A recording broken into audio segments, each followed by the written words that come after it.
ने इसे चुनावी लूट करार दिया है। आप लोग मानते हैं कि इस चुनाव में धांधली हुई है? इस तरीके से भारतीय जनता पार्टी की एनडीए की सरकार बिहार में आई है। देश में जो चुनाव हो रहे हैं इस वक्त साफ सुथरे नहीं हो रहे हैं। चुनावी धांधली से कभी इनकार नहीं किया जा सकता, लेकिन बिहार में जो इलेक्शन हुआ है एसआईआर के ताल्लुक से जनाब बैरिस्टर असदुद्दीन अवैसी साहब की सरपरस्ती में बिहार की टीम ने भी आकर चीफ इलेक्शन कमिश्नर से मुलाकात की थी और हम लोगों ने कहा था कि इसकी तारीख बढ़ाई जाए और असेंबली इलेक्शन से कबल जल्दीबाजी में इस तरह एसआईआर कराना कहीं से भी मुनासिब नहीं है। लेकिन भला हो बिहार के लोगों का कि कम से कम चोर की आहट सुन के जब आदमी जग जाता है तो लूटने से बच जाता है। मैंने जहां तक एसआईआर को देखा है, नियत इलेक्शन कमीशन की गड़बड़ नहीं होगी, लेकिन जिस अंदाज से लोग जग गए एसआईआर में बहुत कुछ नहीं कर सके।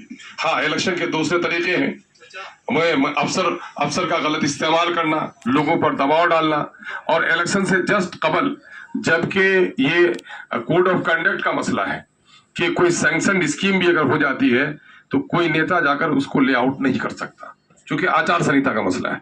लेकिन क्या करेंगे, 1,54,00,000 फैमिली को 10-10 हजार रुपए दिए गए। ये लूट नहीं तो और क्या है। ईवीएम के बारे में जो सवाल पैदा किए जाते हैं वो भी शक के दायरे में।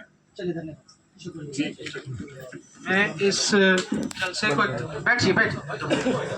इसको वाइंड अप करने से पहले चाहेंगे कि माजिद देवबंदी साहब अपने 2 अशआर से इसको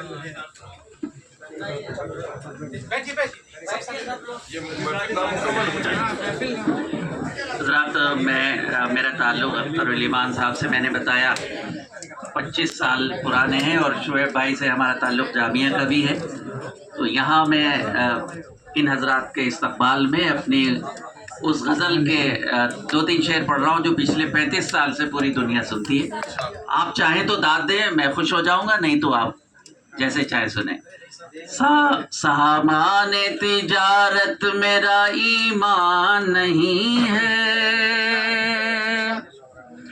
सामान तिजारत मेरा ईमान नहीं है, हर दर पे झुके सर ये मेरी शान नहीं है, हर दर पे झुके सर ये मेरी शान नहीं है। और ये शेर आपकी नजर अख्तर भाई, आप हमारे मेहमान हैं, शुएब भाई आपकी तरफ से इन मेहमानों की नजर।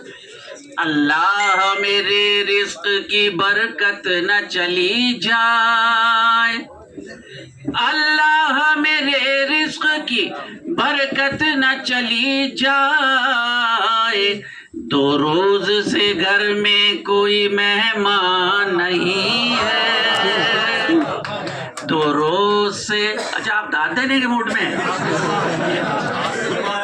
ईमान भी यहाँ पर है और ईमान मेहमान बन गए।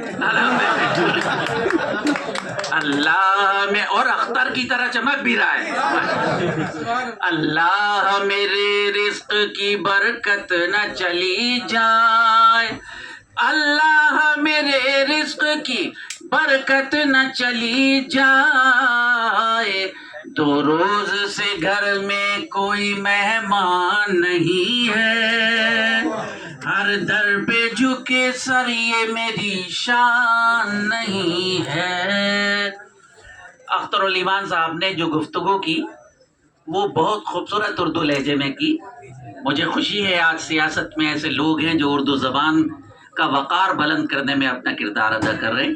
मैं अख्तर भाई का इस्तकबाल करता हूँ और इनकी सोच, आपकी, हमारी, शुएब भाई की, तमाम हिंदुस्तान के सेकुलर लोगों की सोच आपकी नज़र करता हूँ। हमने तो बनाए हैं समंदर में भी रास्ते,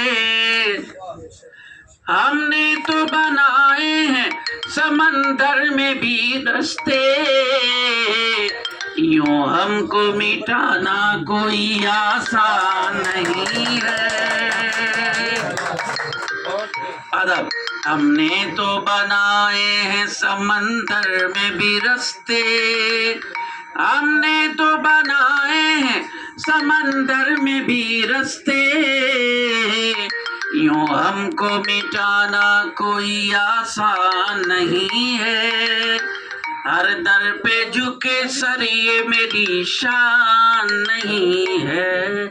आखिरी शेर, अख्तर अलीमान साहब, मेरे शेर बहुत सारे लोग मेंबर पार्लियामेंट में पढ़ते हैं। मरहूम बर्क साहब ने एक ज़माने में, जब वंदे मातरम के सिलसिले में बहस हुई थी, उस ज़माने में भी मेरे 4 मिसरे पढ़े थे। और अभी 10 दिन पहले मेरी बहुत पुरानी गज़ल के 2 शेर संजय सिंह ने भी पढ़े हैं। और इस नई बहस के हवाले से, वंदे मातरम के हवाले से, मैं एक शेर आपकी नजर करके इजाजत चाहता हूँ। मुलाहिज़ा फरमाए। मैं तेरी मोहब्बत में गिरफ्तार हूँ, लेकिन दाद देनी पड़ेगी आप। मैं तेरी मोहब्बत में गिरफ्तार हूँ, लेकिन तुझको मैं खुदा समझूं ये इम्कान नहीं है।